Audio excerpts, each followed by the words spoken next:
this next section is meant to kind of breeze through some of those examples. They're utilizing all the math that we currently have used. We're just putting it into use based upon either a prescription, the SIG. We need to calculate how many days supply it might be, what we might need to dispense to a patient, and that's what we're utilizing these next sort of calculations for. So you'll see here, this first example says, if a pint of a medication was dosed using the following SIG, what is the minimum day supply the medication should last? So if you get a prescription, and the prescription says to dispense one pint, and these are the directions, and you have to submit to the insurance a day supply. So the insurance wants to know how long it's supposed to last, and also gives an indication as when the refill would be appropriate. You'd have to calculate what's the maximum, so what's the most the person could take based on the SIG to tell you how long that pint would last if they use the highest dose possible. So what we would do is say, what is the maximum dose? The maximum dose is, let's start with each one. It says 1 to 2 teaspoons. So 2 teaspoons is the highest, and you can give it every 6 to 8 hours. Every 6 hours is the highest. So it's 2 teaspoons every 6 hours, right? So I'll put here max, right? The max is 2 teaspoons, Q 6 hours, right?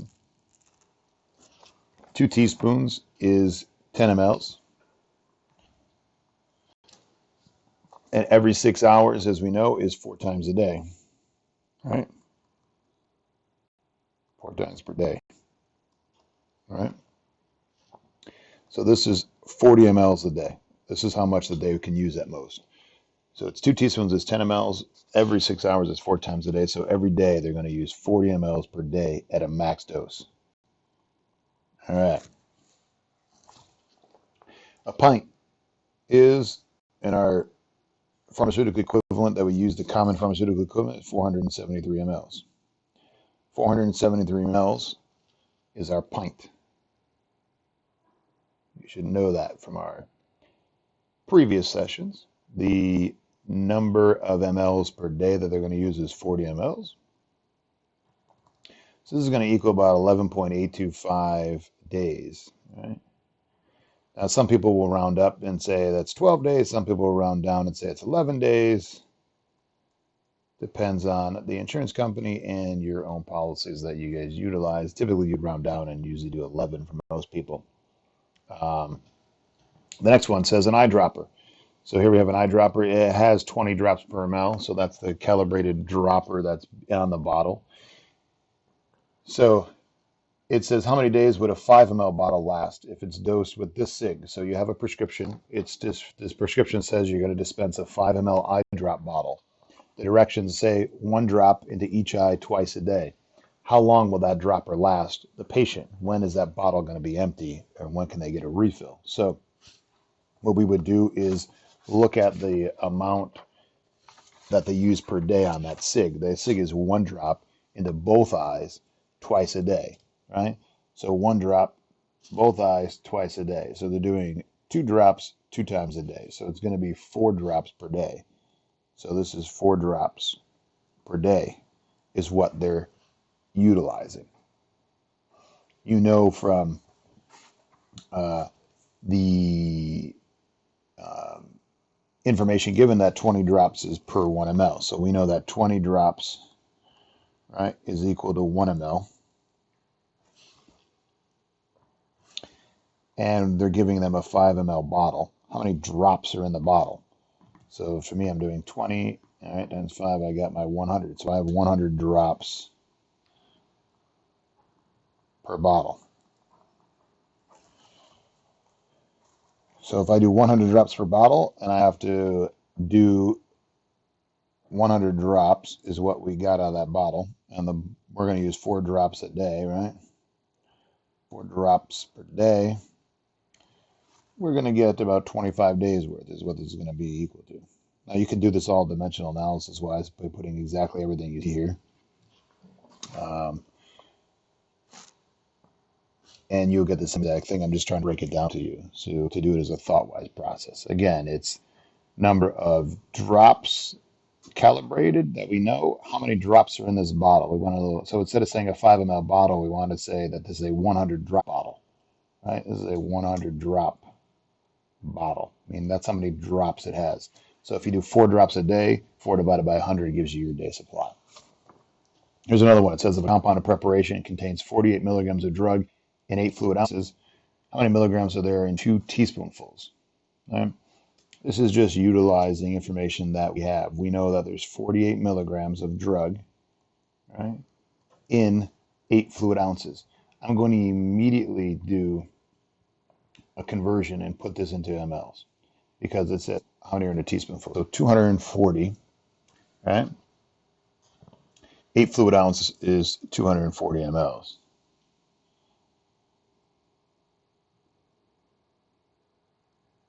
All right.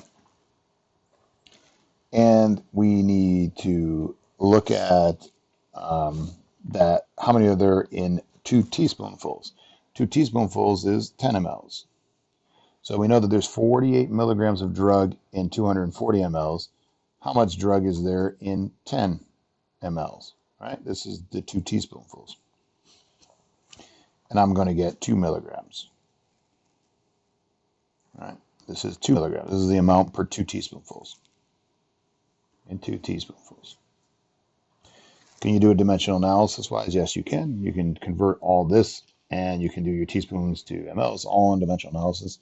Just breaking it down for me, I'm just doing it so that I can be quick at converting, taking one of those steps away, less chances for error sometimes.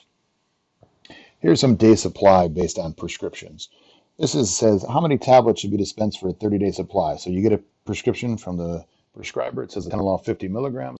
Person's going to take 1.5 tablets in the morning and 1 tablet in the evening. So the first question I would do is, well, how many tablets a day are they taking? They're taking 1.5 in the morning and 1 in the evening. So they're really taking 2.5 tablets per day. All right? That's what their dosing is. So if they take 2.5 tablets per day and you have to give a 30-day supply, right? So this is for 30 days. How many tablets do you then need? So you would need, in this case, 75 tablets. So this is what you would dispense. Now, a lot of times this can go backwards. The prescriber might write 75 tablets, right? And you might have a different directions, and you have to convert back and say, well, how many days is that? So something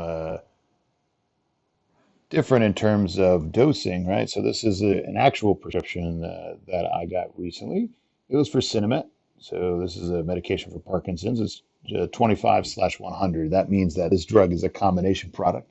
It's got 25 milligrams of one thing and 100 milligrams of another. It has nothing to do with the math. This is just the name of the drug.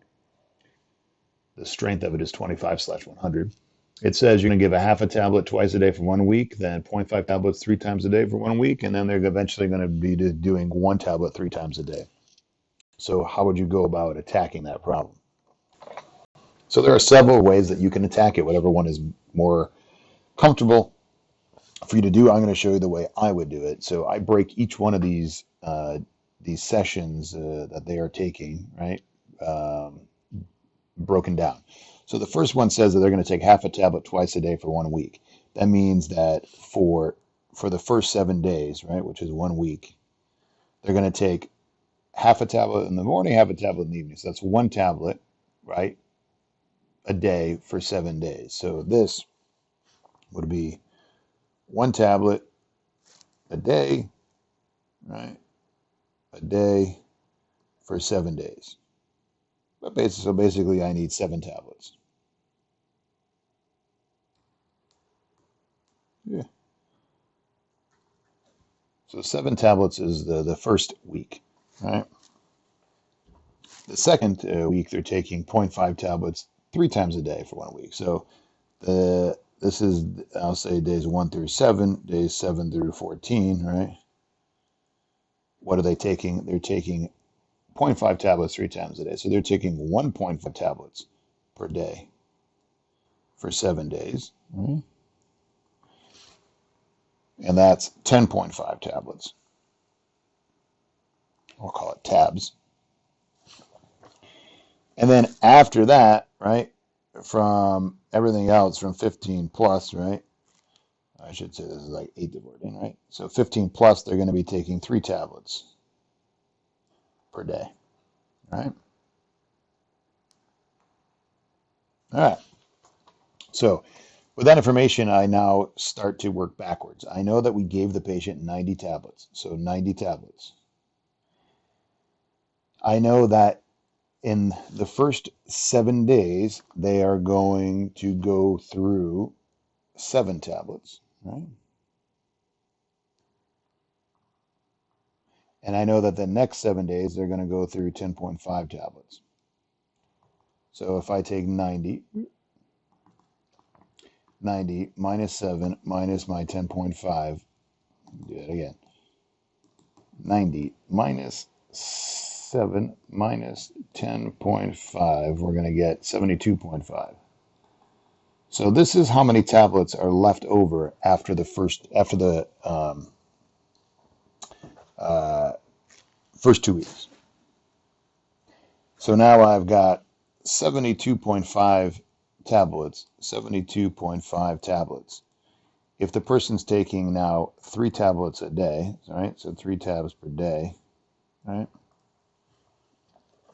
How many days are they going to get remaining? They're going to get 24.16 days, right, left over. So how many days now total do I have? They have the first week, which is 7 days, right? They have the second week. So this is the first week, 7 days. The second is another 7 days. So we have that.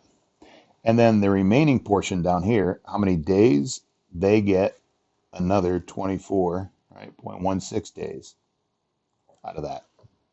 So 24.16 days. When I total that up, it gives me about 38.16. Or you can say you have about 38 days. So usually they round down, even if it's like 0.5, 0.6, 0.7, 0.8. Usually they round down. They round down to the lowest day. So this prescription would last them 38 days. You'll see similar prescriptions for nasal sprays. You'll see similar prescriptions for inhalers that are being used. So a lot of different things that you will calculate based on the amount of doses that are in a product and based on the prescription SIG, the day supply that the patient would need would be something for you to check and to enter, usually in a computer system. All right. So once again, this is pharmaceutical calculations, the most important class because it's the only one that counts.